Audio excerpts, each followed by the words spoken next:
Kades ini masih dalam keadaan sengketa, Ya. belum bisa dilantik. Nah itu tembusannya sampai saya tembuskan kepada presiden. Oh, gugatnya siapa saja tuh, Bang? Tergugatnya ada 10 orang. 10 orang. 10 orang mulai dari bupati sampai ketua BPT Desa Benteng. Diatur bahwa surat suara yang tidak sah itu apabila di luar kotak, di luar garis, dan di luar foto.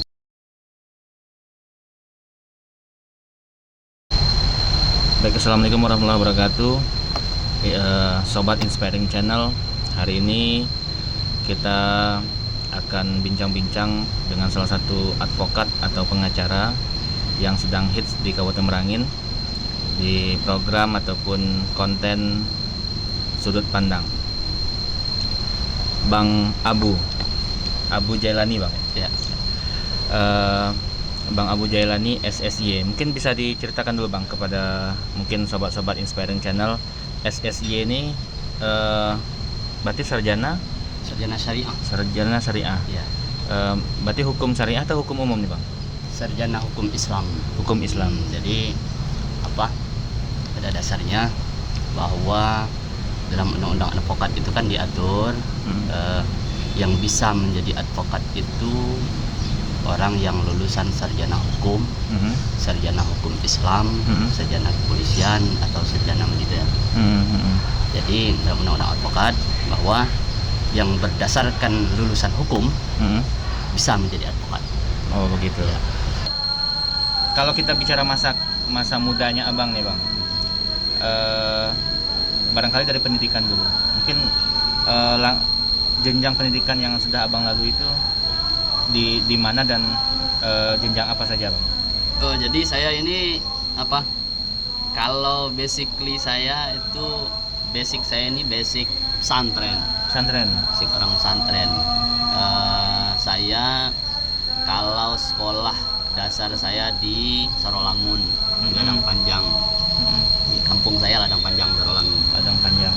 Kemudian setelah tamat dari SD madrasah, saya melanjutkan sekolah saya ke Sa'adatul Daren, Fatul Yaman, Kota Jambi. Kota Jambi. Ya, pesantren juga.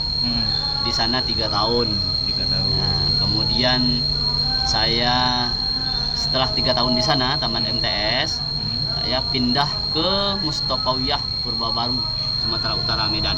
Sumut, ya. Ya, nah selesai dari sana, kemudian saya terus ke pendidikan tinggi ke UIN STS Jambi. UIN. Ya, nah di sana saya ngambil hukum perbandingan. Hukum perbandingan. Ya, Berarti memang dari kecil itu Abang tidak lepas dari ilmu agama, Bang? ya betul. Ilmu agama. Berarti tidak salah kalau banyak yang menyebutkan advokat ustadz gitu ya. Ya, ya, ya. Banyak dipanggil ustadz Ya. juga. Kalau berarti keseharian semasa kecil itu memang di pesantren jauh dari orang tua terus, Bang? Iya, betul. Karena dari kecil saya diajarkan oleh orang tua saya untuk mandiri, dan kemudian memang orang tua saya itu keras memang dalam mendidik anak. Keras untuk kebaikan. Ya, keras untuk kebaikan.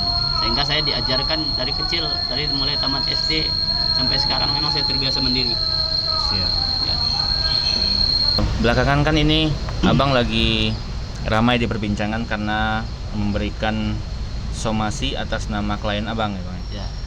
Itu perkara apa tuh, Bang? Somasi kepada bupati. Ya. Nah, kebetulan ini ada klien saya dari calon kades Desa Benteng. Nah, kenapa saya layangkan somasi? Karena perkara sengketa Pilkades Desa Benteng ini sedang bergulir di Pengadilan Negeri. Ketika saya melayangkan somasi itu kepada bupati dan pihak-pihak terkait, itu perkara tersebut sudah terdaftar di Pengadilan Negeri. Artinya sengketa Pilkades Desa Benteng itu dalam status quo.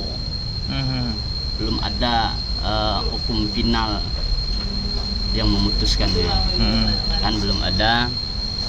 Jadi sifatnya, artinya pemilihan Kades Desa Benteng itu belum final. Belum selesai. Iya, belum selesai, masih ada sengketa, ya kan?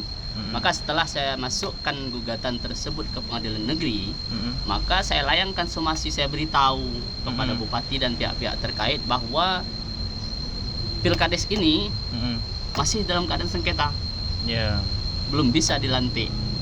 Nah itu tembusannya sampai saya tembuskan kepada presiden. Oh, sampai ke presiden? Iya. Selain presiden siapa lagi, Bang? Kapolri, kemudian Kemendagri, kemudian gubernur. Nah sampai ke Kades Desa Benteng sendiri. Yang dinyatakan terpilih. Yang lagi menjabat. Oh, yang lagi menjabat. Ya, yang lagi menjabat. Kemudian hasil dari somasi itu, Bang, apakah ada balasan atau barangkali dibiarkan saja? Sampai hari ini tidak ada balasan dari somasi tersebut. Karena mereka beranggapan, tapi tidak disampaikan ke saya secara langsung.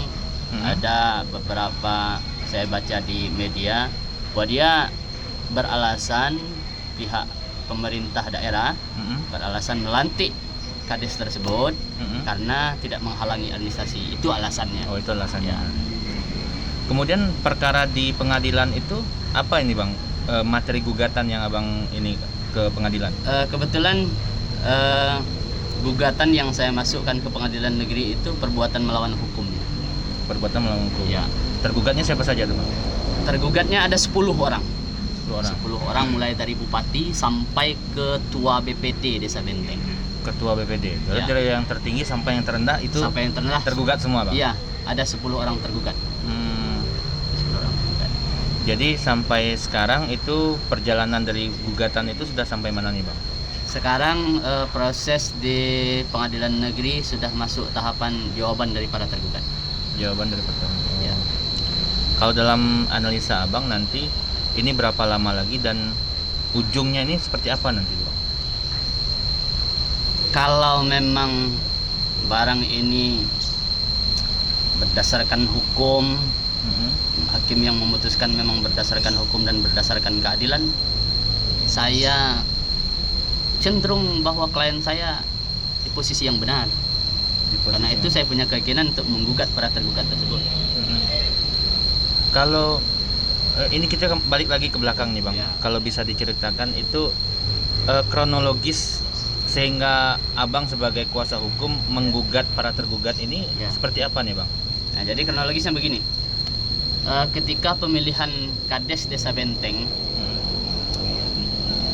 ketika pemungutan suara, itu ada suara yang tercoblos di luar kotak foto dan garis foto tersebut. Nah, garis kita kotak suara itu ya? garis kotak suara sama foto, ya kan? Kemudian dikuatkan dengan surat perjanjian kedua belah pihak sebelum pemilihan. Ya, karena apa dasar surat pernyataan tersebut, surat perjanjian tersebut? Dasarnya ada diatur dalam Perda.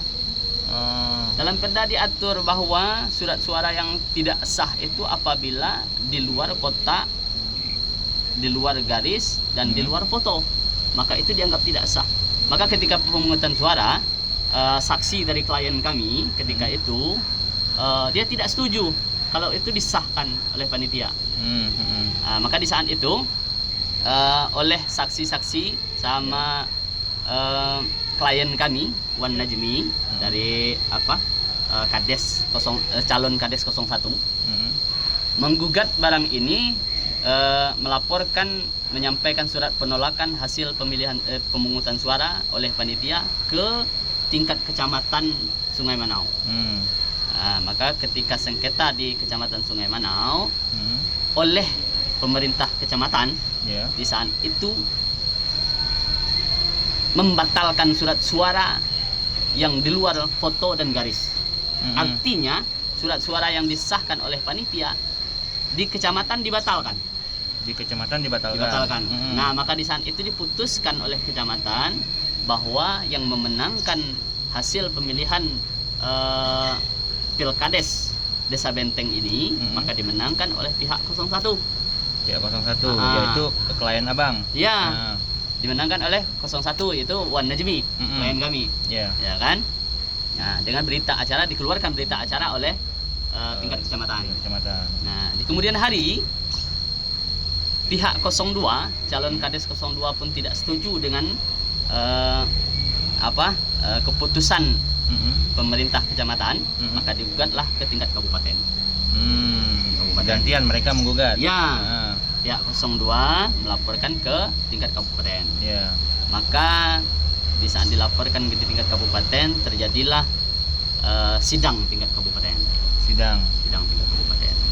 Nah, yang dipimpin langsung oleh Bupati Dr. Al Haris. Ya, di saat itu.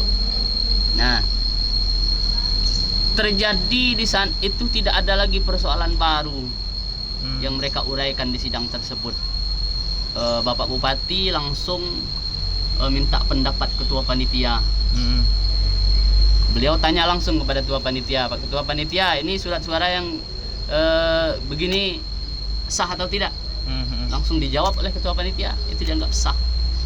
Menurut ketua panitia. Menurut ketua panitia. Dan oleh Bupati langsung dikatakan, oke, kalau itu sah, kita udah hitung ulang yang itu surat yang bermasalah itu. Nah, langsung hitung ulang. Nah, sehingga interupsi dari pihak 01 pun tidak didengar lagi oleh Bupati.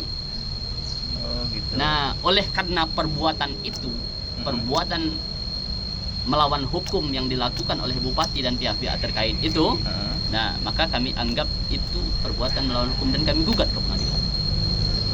Nah, seharusnya ketika sidang di kabupaten itu, Bupati tidak mempertanyakan lagi ke ketua panitia. Bupati harus mengambil kebijakan berdasarkan hukum. Peraturan yang ada. Iya, peraturan yang ada. Harusnya Pak Bupati lihat kepada Perda, ini Perda produk dia. Itu. Lihat kepada Perbob, diatur di dalam Perbob. Iya. Nah, tidak memutus sebelah pihak. Artinya ketika sidang itu Pak Bupati hanya berdasarkan yang ketika itu ya, Pak. Iya. Berdasarkan penuturan panitia, bukan lagi membuka kitab atau tidak.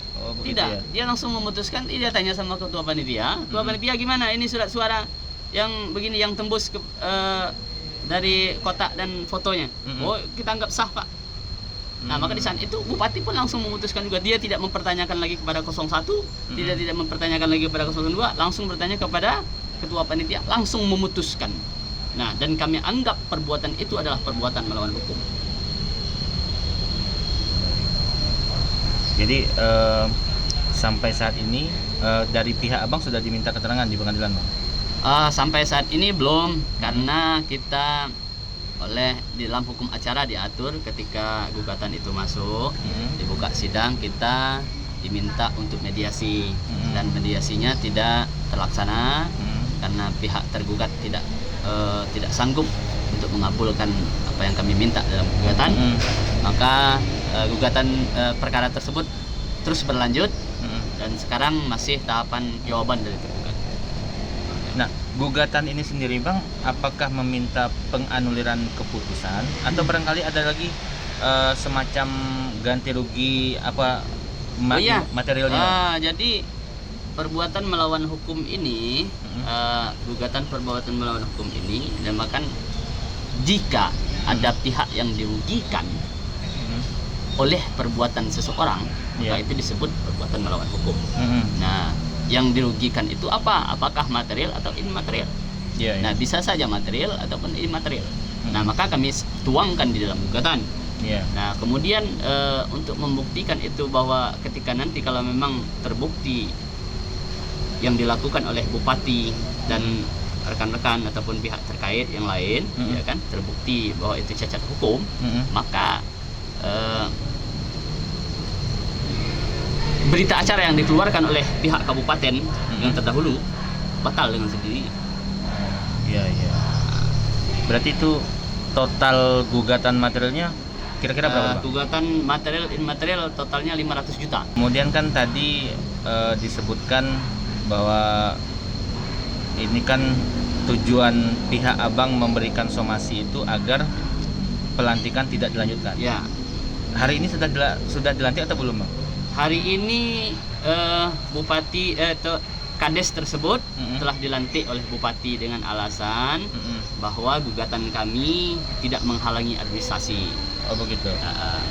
Kemudian langkah apa selanjutnya, Mas? Kan permintaan jangan dilantik. Ya. Dan ternyata hari ini dilantik. Ya. Apa langkah selanjutnya ini, Bang?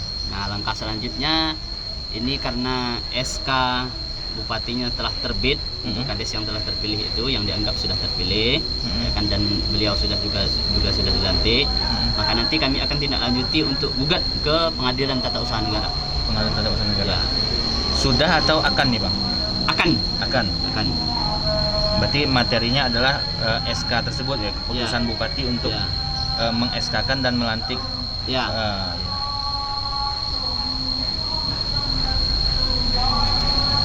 Jadi kalau dari pihak Wan Najmi sendiri, calon Kades 01 ini, harapannya itu bagaimana sekarang? Apakah harapannya ya udah setelah diputuskan pengadilan selesai, atau memang masih ingin mendapatkan jabatan tersebut? Ya.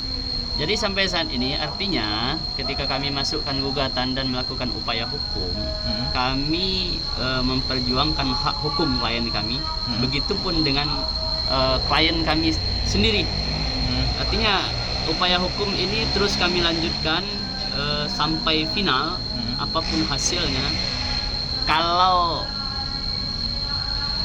klien saya sendiri itu ya dia masih berharap untuk itu, untuk mendapatkan, karena dia merasa Itu tidak ada haknya. kesalahan yang dilakukan itu dan hak dia. Oh iya. Itu hak hukumnya masih ada.